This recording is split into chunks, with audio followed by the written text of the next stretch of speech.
Selamat datang kembali di sesi bedah sumber kita. Hari ini kita mau dalemi satu ide kuat nih dari buku The 22 Immutable Laws of Branding, tepatnya bab 5, Hukum Kata atau The Law of the Word.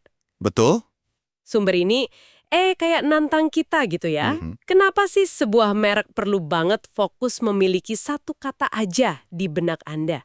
Apa rahasianya? Yuk kita bedah bareng. Iya, ini konsepnya kedengaran simpel tapi fundamental banget dan butuh disiplin tinggi loh. Intinya sih kalau mau bangun merek kuat, ya harus fokus nanemin satu kata spesifik di pikiran konsumen. Satu kata ya. Iya, satu aja. Kata itu jadi identitas utama, jadi pembeda, dan ini bukan cuma milik kata, tapi harus komitmen penuh sama kata itu. Komitmen. Nah, itu dia. Contohnya Mercedes-Benz deh. Kata apa yang langsung muncul? Pasti prestige kan? Betul, prestige. Padahal kan banyak atribut lain ya. Mahal, buatan Jerman, mesinnya bagus. Tapi tetap aja prestige itu yang paling nempel. Gimana caranya ya mereka bisa sekuat itu pegang satu kata? Ya itu tadi, kuncinya konsistensi sama fokus dari awal. Mereka berhasil jadi standar prestige buat mobil mewah. Begitu persepsi itu udah kuat banget, wah susah buat pesaing ngerebutnya. Iya juga ya. Sulit banget, sama kayak Volvo tuh. Mereka berhasil punya kata keamanan. Merek lain boleh aja punya fitur canggih, tapi ya tetap aja kalau ngomongin mobil aman pasti larinya ke Volvo. Oke, jadi ada Mercedes dengan prestige, Volvo keamanan, terus BMW tadi apa? Pengendaraan ya, driving experience. Nah, iya. BMW itu kuat di situ. Masing-masing punya kata andalan. Tapi ini sumber kita juga nyinggung soal jebakan kan? Justru pas merek udah sukses sama satu kata ini, Tepat sekali. Godaan paling besar itu biasanya pengen nambah-nambahin makna mereknya. Atau masuk ke area lain biar pasarnya lebih gede. contohnya, Kayak, Mercedes coba bikin mobil yang lebih murah. Atau Volvo bikin mobil yang lebih sporty. Nah, itu berisiko bikin kabur kata inti yang udah susah payah dibangun. jadi malah blunder ya. Bisa dibilang gitu. Itu melanggar hukum kata ini secara langsung. Ironisnya, malah bisa bikin lemah kekuatan asli mereknya. Fokus itu, ya ampun, penting banget.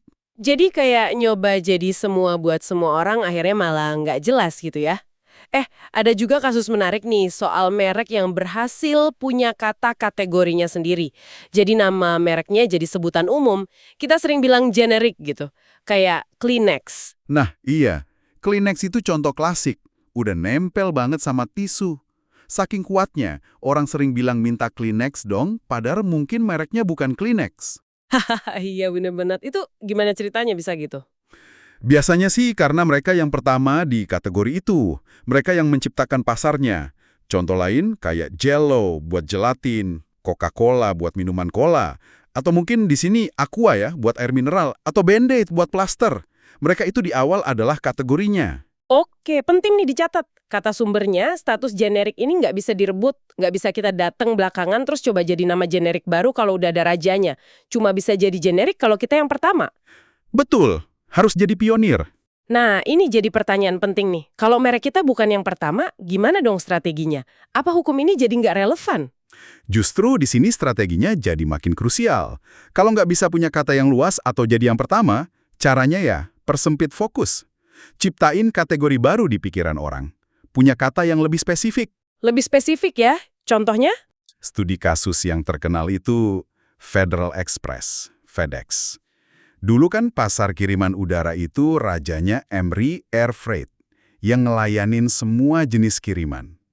Terus FedEx datang, fokusnya tajam banget, cuma kiriman semalam atau overnight. When it absolutely positively has to be there overnight. Slogan yang kuat banget ya. Dan hasilnya luar biasa. FedEx bukan cuma ngambil pasar, tapi mereka menciptakan dan mendominasi pasar semalam itu. Istilah di-FedExin. Jadi kayak sinonim buat kirim cepat besok sampai. Mereka berhasil punya kata semalam. Oke, paham. Meskipun ya, kayak yang kita bahas tadi soal jebakan perluasan, FedEx pun akhirnya ngelebarin sayap ke layanan lain. Nah, itu potensi mengaburkan fokus semalam mereka yang awal. Ada contoh lain nggak di sumbernya selain FedEx? Ada. Persaingan saus spaghetti antara Ragu sama Prego. Oh iya, saus spaghetti. Gimana tuh? Ragu itu pemimpin pasar, variannya banyak banget. Prego masuk, tapi nggak ngikutin Ragu.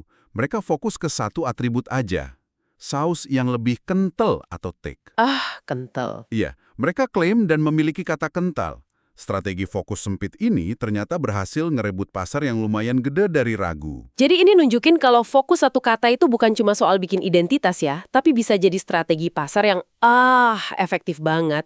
Bahkan bisa menciptakan pasar baru buat atribut itu.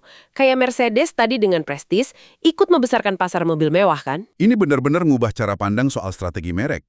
Jadi pertanyaan kuncinya bukan lagi sekedar berapa persen pasar yang bisa kita ambil, tapi lebih ke seberapa besar pasar yang bisa kita ciptakan atau perluas dengan cara persempit fokus dan benar-benar punya satu kata kunci kuat di benak Anda sebagai konsumen. Wah, dalam balap ya intisarinya, perjuangkan satu kata, miliki kata itu seutuhnya di pikiran target pasar Anda. Ini kayaknya butuh keberanian juga ya buat fokus dan bilang enggak ke banyak hal lain. Ya, disiplin itu tadi. Nah, buat Anda yang lagi dengerin, ini mungkin momen yang pas buat refleksi. Coba pikirin deh, kata apa sih yang Anda atau merek yang Anda pegang pengen miliki di benak orang? Kenapa kata itu penting?